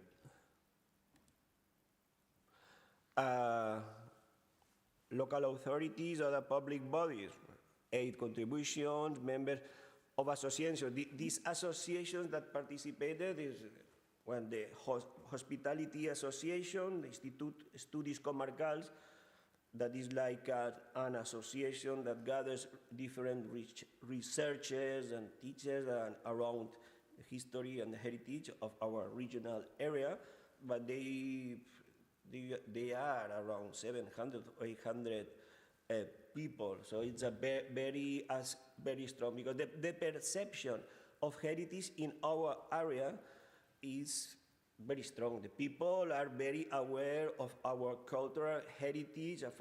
Since many years, there have been associations and heritage communities that are working there, and they are making research and publishing books and studies. So I think since the lockdown, we are in the correct way. Teachers, so majority of contributions from citizens, but yeah, in general, but some of them, these were from associations or authorities. Prevalent categories: intangible, you see 38, tangible 32, but that's a bit confusing because, like Odd has said, or Wilbur, many of the contributions, you can say if it's tangible or intangible, or maybe there are both tangible and intangible, and at the same time, so the limit is not so clear. And then buildings, monuments, the majority of them, festivities, celebrations, and handicrafts, trades, techniques, 11. Gastronomy. Gastronomy, very important. A lot of people, the contributions were about gastronomy. Well, as Parma, Denia is creative city of gastronomy since 2015, and we are 1,000% into gastronomy. For example, last weekend, we organized, is the 4th time that we organized a big festival called DNA Festival around gastronomy, where there were 2 different stages. One stage was for show cookings. We invited other creative cities of gastronomy, the chefs, from Parma, chef, Ana Maria Anedo. She came. We invited also a city of Sweden.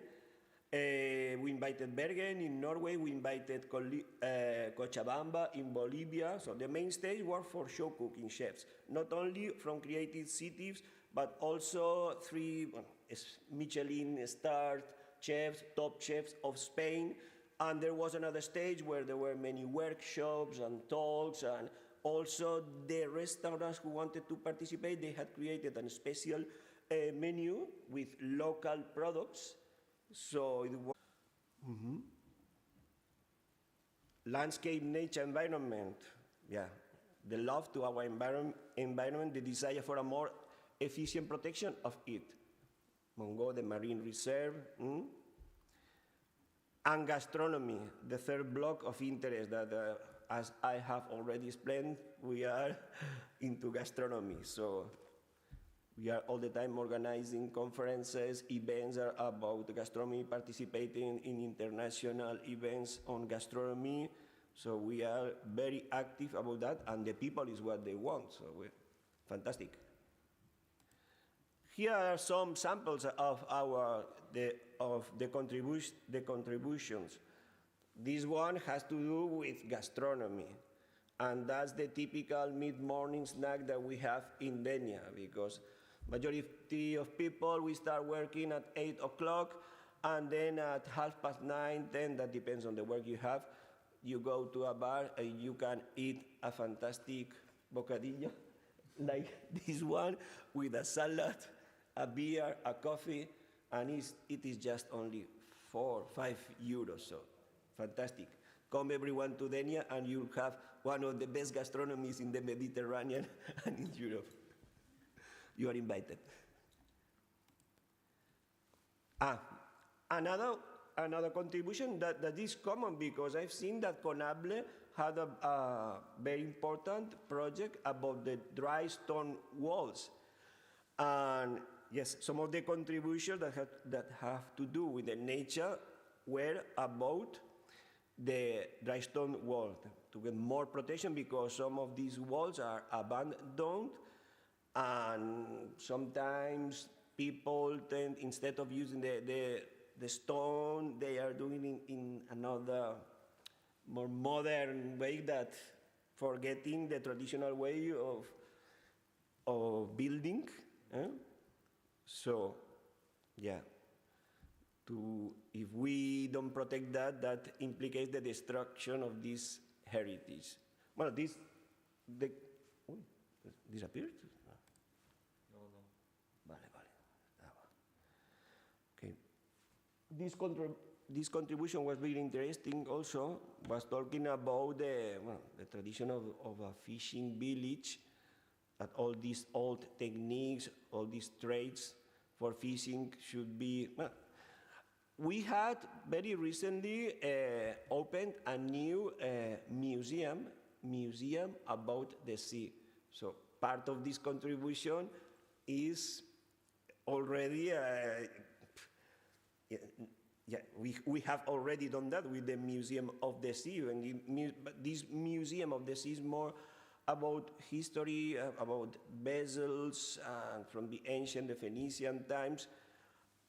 And this is more like the trade, not so that the cuisine, the collective feeling of belonging to a community of fishermen, that it's starting to disappear, because in the same fishermen's district nowadays, there are more bars, restaurants than houses for the people the fishermen. Monumental City, that's the entrance to the castle.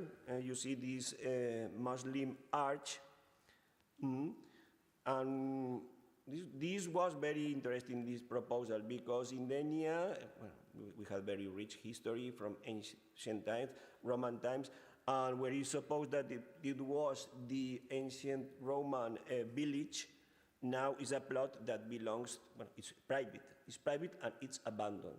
So this proposal wanted to put in value that area, to restore it, to build like an interpretation center, information center about the Roman period of Denia, and then to start another a walk to the castle and other areas. It was one of the most complete proposals, because it was not saying, I value that part of our heritage.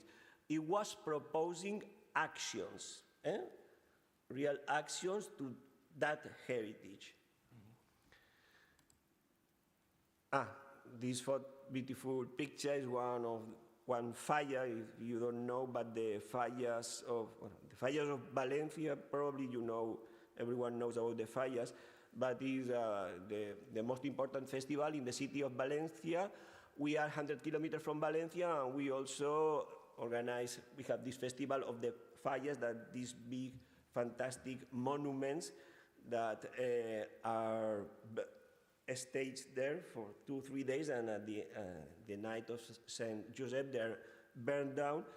But all these, the monument, this cartoon monument, it has normally is it's a satire. They are very critical about the current affairs, the politicians and what's happening. Yeah, it's not only the colorful, brightful, and nice picture. You have to read the signs there, and they are always, it's a satire, criticizing the politicians and what's happening, celebrities and so on, no? And these yes, oral traditions. These proposals wanted to create a local archive, and I'm very happy, because the same person who made this proposal, he told me that they have started to collect these oral traditions about the fallas and about another religious festivities in Denia. So that's happening now. See, now we have some samples about activities that we have carried out that were based on the proposals. So there were Giuseppe, the head of the museum, he organized a new set of guided walks, a guided visit to heritage sites. You see, this is one of them with a guide, historical, and you see that it's a sign, that signpost. That's in different languages also, explaining this guided walk was about the Islamic times of Denia. And there were some of them were very successful because people wanted to know about the history, and it's brand new and that is so. We could organize that activity because it was an outdoor activity. Because we had planned another local seminar, but it was impossible. We did it at last this year. You see, but that's the kind of actions that we can, that we really are doing now based on the proposal. This one also, I have this picture here because one of the proposals was talking about the importance of creating a catalog of the paintings of these local painters that he painted many of the most important people of the second half of the 19th century. And during the process of Padher, there was a donation of these two oil paintings. So we are also working in one of the proposals that had to do with art. That's the local event, our second local event. It's very recent, at the beginning of summertime, that it was also very successful. The program, we had two conferences. One was by Giuseppe, the archaeologist, about in Denia there was a period of the racing trade that it was very important, and almost the 19th century, and many of the people who were in that business and got rich, they built these Victorian-style houses. There are some of them over there, that nowadays some of these villages are a bit abandoned and in not a good state. And it was a conference about that period and about this house. And there was another talk about the Nola pavement. Nola is a designer. It's a style of pavements with tiles, geometric styles. And okay. And well, what are we going to do with the contribution? That's the question. Well, today we have here our councillor for culture, and we have here the mayor of Denia. All these contributions, we are giving that information to them, who are the decision makers. Here is also a very important, Joseph, he's the head of the museums and the culture department that in the city of Denia is very, very important. Many people working there, and yeah, it's heritage and culture in Denia. So he knows all, he's got each one of these contributions. So that depends on money, and sometimes also is the question that you want to do something, but it's a private property, and what the people want and what the owner of the property wants is not, it's conflict, no? Okay. But, okay, and more or less is, and for the future, we would like also to continue. Well, for us, it's been a pleasure to work with all the different international partners of Padher. We would like to work together in other projects. Tomorrow is the day I think that we can talk about the future. Okay, it's everything, I think. Okay, thank you very much for your attention. Okay.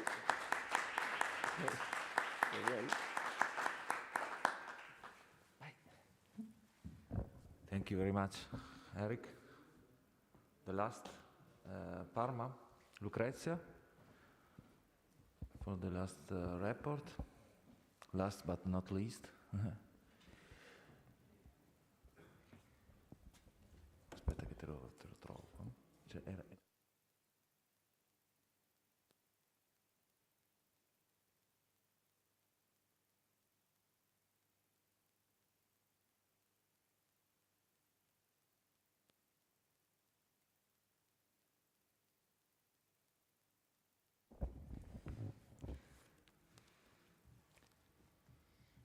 Hello, thank you very much for actually coming here. I know, oops. Yeah. Sorry. Okay. Thank you very much for coming and finally letting me out of my pajamas to actually dress up properly and join this meeting after nearly 2 years after tours. So we are going to start by making a sort of summary of what happened before, like previous episodes. Okay. Yeah. Yes. So we're starting from the fact that we in Parma had a slightly more ambitious target because this project was not directed to the citizens of the town of Parma only, but also to the whole population of the province that spans from the Apennines to the lowlands of the banks of the River Po. So we are talking about 450,000 people, more or less. Obviously, we didn't manage to reach them all, but it was sort of a bigger thing that also we started a little bit earlier in 2018. So, as Aude was saying before, we started working with the sort of relevant structures that were already in place. We decided not to launch this project on the internet, on the social medias, on the newspapers, because, as everyone had said, we thought that personal contact and personal explanation of this project was paramount for its success. So we basically started by contacting local administrations of the smaller municipalities that are in the province and cultural institutions like museum libraries, etc.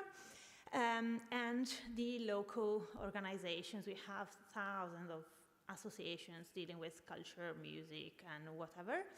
And all these sort of superstructures helped us reach the citizenship.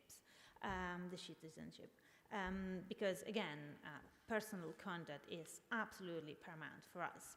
So we organized the project in more than one phase. Phase one was the years 2018 and 2019, but we had 4 official presentations in Parma City Hall of the project, where we invited the stakeholders that I showed you before. And then we spent like 2 months going up and down the province, organizing 37 local meetings in 31 smaller municipalities. And I say smaller because they are like small in numbers, not because they are not important, absolutely. And then in 2020 and 2021, we held new selected local meetings, like about 20 meetings online, obviously during lockdowns. And then we, during all these meetings, we actually managed to get a lot of email addresses from people that were interested in the project. So we sent regular email updates to our mailing list. And then we also tried to pinpoint people on the place, on the spot, that could actually be our facilitators on the spot, and we kept in contact with them. Obviously, when we were in Linköping, I told you loads about all the wonderful plans we had for this second phase, which was much, much bigger. But obviously, then COVID-19 came around and we didn't do that much because our plan was to involve schools, local schools, in a very significant way, to involve teachers and students alike, to create physical hubs of the project in local libraries and museums, and obviously they were closed for most of the time, so that didn't really work as planned, and also to involve museums that were closed for a long time as well.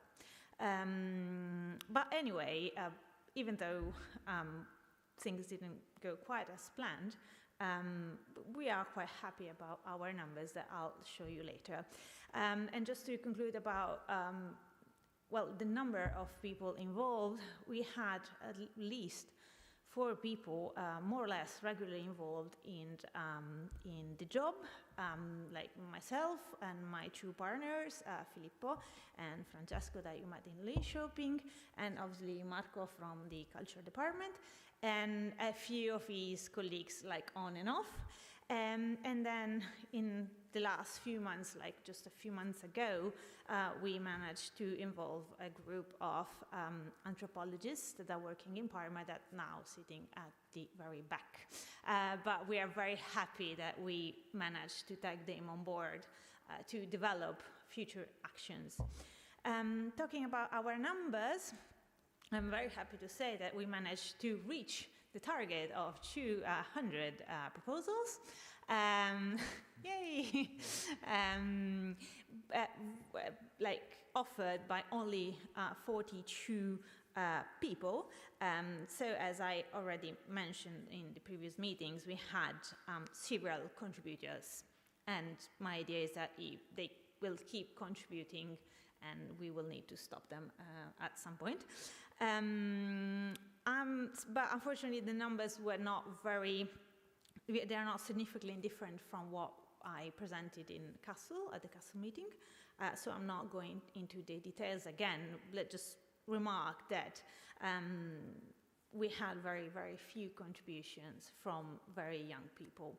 Like most of our contributors are 30 plus or 60 plus.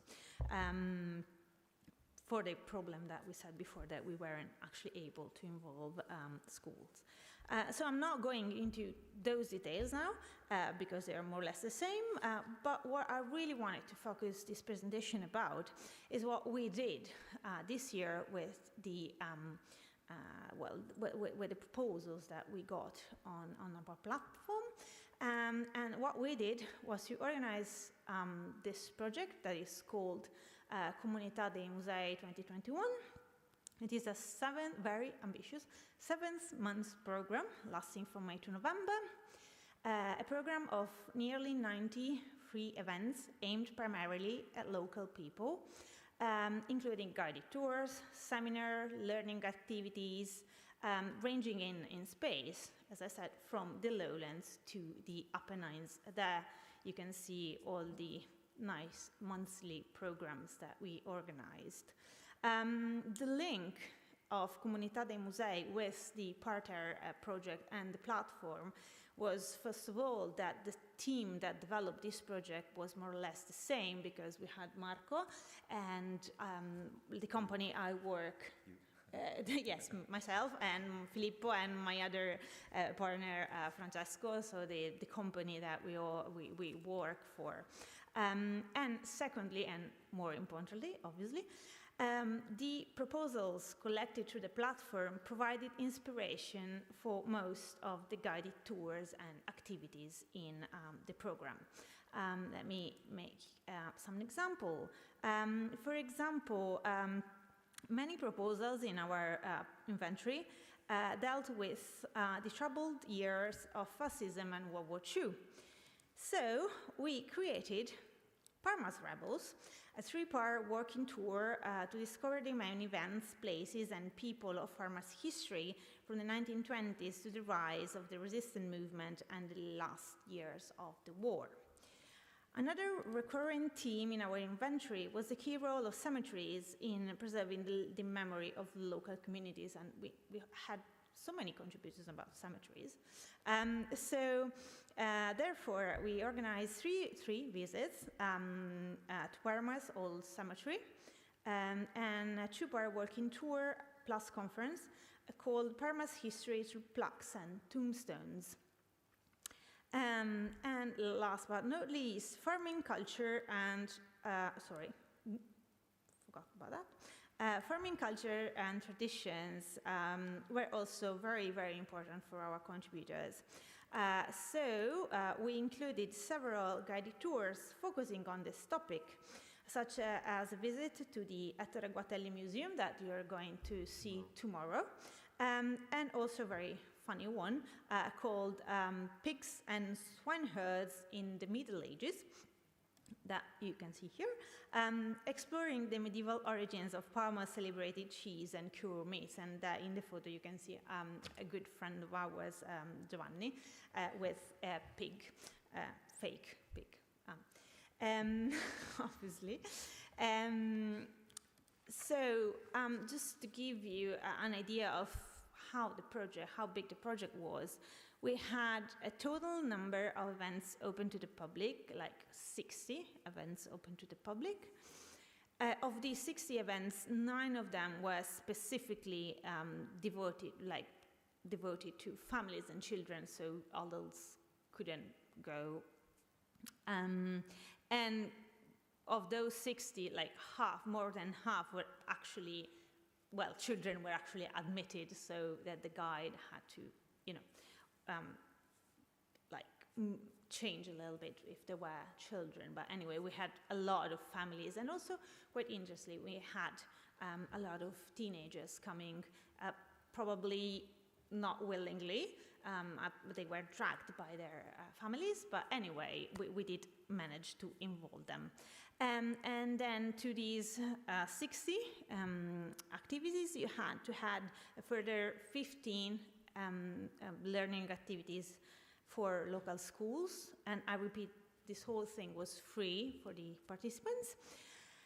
And also we added 3 seminars for teachers, museum workers, and people interested in cultural heritage in general. And I made an estimate of more or less more than 1,000 citizens involved throughout the 7 months. I actually stopped counting when I reached 1,000, and I said, okay, but I think it's more than that. And then a small point about the budget of this project, that was 30,000 euros. This obviously is not to boast about it, but to actually explain to you, as many of you have mentioned, that to do things in culture, strangely enough, money is needed. Resources are needed, and then resources that are both monetary and in terms of people, because a project this big is beyond the reach of a normal municipality that has a number of people involved in culture. But if you want to do something else except from this, you need to rely on other resources. That in our case, it was our company, but the money was obviously necessary, money that didn't come from the municipality itself, but it was provided by the regional government. Like every year, the region Emilia-Romagna hosts a sort of competition, let's call it, that like all the municipalities and cultural institutions, museums, etc., can join the competition. And then the region decides which projects to fund, and it's not a very easy thing to win the funding, and also to do all the back work that needs, because Marco and his colleagues are taking care of that bit, and he can explain how burdensome it is to produce piles of paper, etc., etc. So just to make sure that it is quite clear that this project didn't come out of nothing, and that without the regional government it would have been impossible to make, full stop. And apart from the like the events themselves, this whole series of events was like surrounded by a big, huge communication campaign. And while for the platform we didn't go on the internet at all with this, we just shoot like everywhere. So the first thing we did was to have a new logo designed. So we moved from this like sort of 1990s looking logo that belonged to a project that had started in 2008. It was like the original logo of what later became Parterre. And then we suddenly came up with this one, which is a lot nicer. And the nice thing about this is that the logo was designed by a local high school, that art school, like they specialize like in art and design. So what happened is one class was selected for this project, and every student designed a logo. Then we shortlisted 6 of them, and then there was a sort of voting, online voting. So we sent all quite full too, and I know that because I was the one that actually answered the phone to take the bookings of all that plus 1,000 people.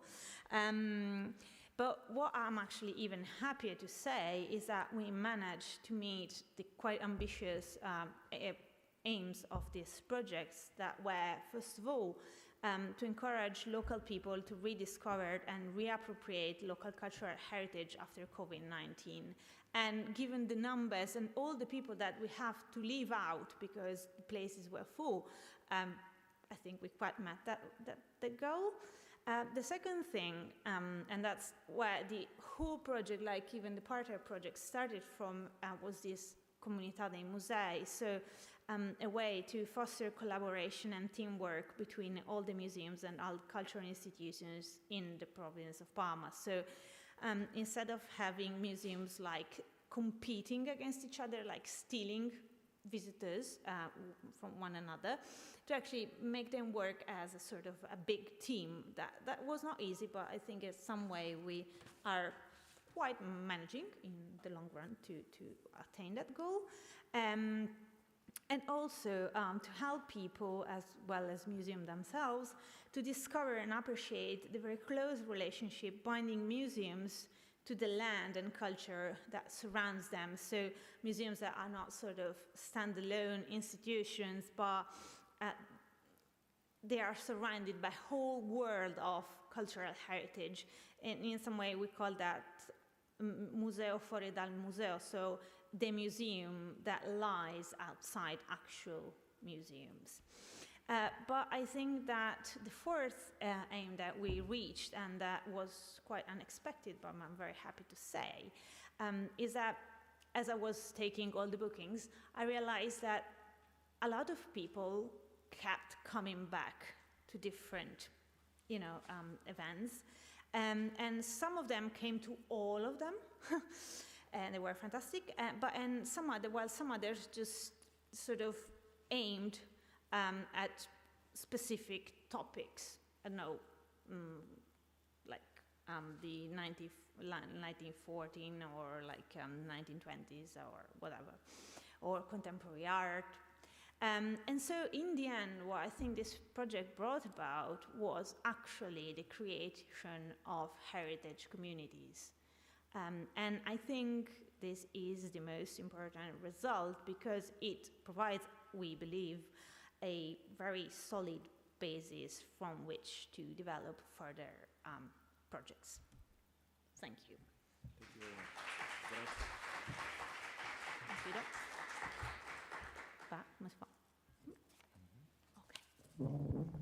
Okay, perfect. Are you tired? We go to the lunch, for the lunch in a restaurant now, and then in 3 o'clock more or less, I'm supposed to visit to the exhibition of opera. Okay?